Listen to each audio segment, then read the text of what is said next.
നമസ്കാരം, ഇത് ഐബിഎൻ മലയാളം.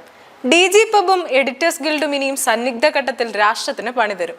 ഇവർക്കെതിരെയാണ് അടിയന്തര നടപടി വേണ്ടത്.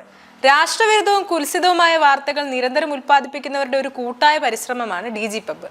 DG പബിന്റെ ഭാഗമായി പ്രവർത്തിക്കുന്ന യൂട്യൂബ് ചാനലാണ് കഴിഞ്ഞ ദിവസം പ്രക്ഷേപണ വിലക്ക് ഏർപ്പെടുത്തപ്പെട്ട 4PM ന്യൂസ് നെറ്റ്വർക്ക്. അവർക്ക് വേണ്ടി DG പബ് തന്നെ കേന്ദ്രത്തിന്റെ ഫാസിസത്തിനെതിരെ രംഗത്ത് വന്നിരിക്കുന്നു എന്ന വാർത്ത റിപ്പോർട്ട് ചെയ്തിരിക്കുന്നത് DG പബിന്റെ ഭാഗമായി നിലകൊള്ളുന്ന ഒരുപക്ഷെ വളരെ നേരത്തെ നടപടി നേരിടേണ്ടിയിരുന്ന ന്യൂസ് ലോണ്ടറിയാണ്. 4PM ന്യൂസ് നെറ്റ്വർക്കിന് വക്കാലത്തുമായി രാഷ്ട്രവിരുദ്ധതയ്ക്ക് കുപ്രസിദ്ധമായ എഡിറ്റേഴ്സ് ഗിൽഡും കുറിപ്പടിയുമായി രംഗത്ത് വന്നിട്ടുണ്ട്. സുദീർഘമായ ആരോപണങ്ങളാണ് ഇവർ സർക്കാരിനെതിരെ പ്രചരിപ്പിക്കുന്നത്. ദേശീയ സുരക്ഷ അല്ലെങ്കിൽ പൊതുക്രമം എന്നിവയുടെ അടിസ്ഥാനത്തിൽ പ്രത്യേക കാരണങ്ങളോ തെളിവുകളോ വെളിപ്പെടുത്തലുകളോ സ്വാഭാവിക നീതിയുടെ തത്വങ്ങൾ പാലിക്കാതെ 4PM ന്യൂസ് നെറ്റ്വർക്ക് എന്ന യൂട്യൂബ് ചാനലിലേക്കുള്ള ആക്സസ് തടയാനുള്ള ഇന്ത്യൻ സർക്കാരിന്റെ നിർദ്ദേശത്തിൽ എഡിറ്റേഴ്സ് ഗിൽഡ് ഓഫ് ഇന്ത്യ വളരെയധികം ആശങ്കാകുലരാണ്. മുൻകൂർ അറിയിപ്പോ പ്രതികരണത്തിനുള്ള അവസരമോ ഇല്ലാതെ എക്സിക്യൂട്ടീവ് അധികാരത്തിന്റെ ഈ അവ്യക്തമായ ഉപയോഗം സുതാര്യമല്ലാത്ത പ്രക്രിയയിലൂടെ സ്വതന്ത്രമായ സംസാരത്തിന്മേലുള്ള നിയന്ത്രണങ്ങൾ വർദ്ധിപ്പിക്കുന്നതായി ഗിൽഡ് നേരത്തെ ചൂണ്ടിക്കാണിച്ച ഒരു അസ്വസ്ഥമായ രീതിക്ക് അനുസൃതമാണ്.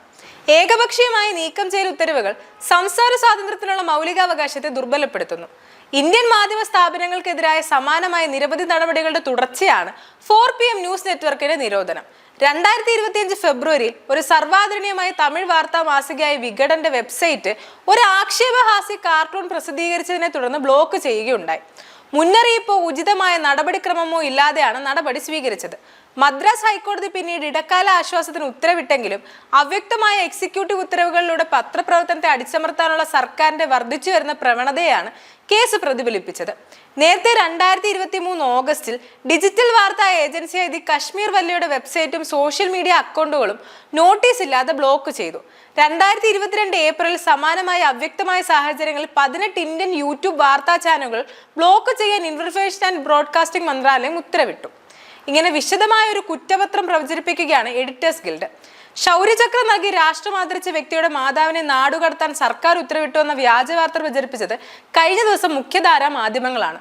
മലയാള മനോരമ 1-ാം പേജിൽ ചിത്രം സഹിതമാണ് വാർത്ത പ്രസിദ്ധീകരിച്ചത്. ഇന്ത്യൻ എക്സ്പ്രസ് അടക്കമുള്ളവരും വലിയ പ്രാധാന്യത്തോടെയാണ് ഈ കള്ള വാർത്ത പ്രസിദ്ധീകരിച്ചത്. ഇത് വ്യാജമാണെന്ന് കേന്ദ്രമന്ത്രി ശ്രീ ജോർജ് കുര്യൻ അടക്കം നിരവധി പേർ ചൂണ്ടിക്കാട്ടിയിട്ടും മൗനം പാലിച്ചു തലയൂരാനാണ് മാധ്യമങ്ങൾ ശ്രമിക്കുന്നത്. ഈ വിഷയത്തിൽ ബാരാമുള്ള പോലീസ് തന്നെ വ്യക്തമായി നിഷേധിച്ചിട്ടുണ്ട്.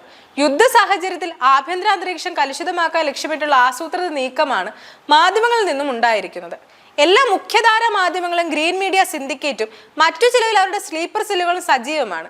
അവരിൽ നിന്നുമാണ് ഇത്തരം കള്ളവാർത്താ നിർമ്മാണവും പ്രചാരണവും ഈ സമയത്ത് സജീവമാകുന്നത്. പാകിസ്ഥാന് വേണ്ടി ദുരുദ്ദേശത്തോടെയുള്ള ഈ കള്ളവാർത്തയ്ക്ക് മേൽ കേസെടുത്ത് കൃത്യമായ ഉറവിടങ്ങളെക്കുറിച്ച് കൂടി അന്വേഷിച്ചാൽ ഏജൻസികൾക്ക് ഇക്കാര്യം ബോധ്യമാകും. ഇവരുടെ ഈ നെറ്റ്വർക്ക് എല്ലാ കാലത്തും രാഷ്ട്രത്തിന് അപകടമാണ്. News desk IBN Malayalam.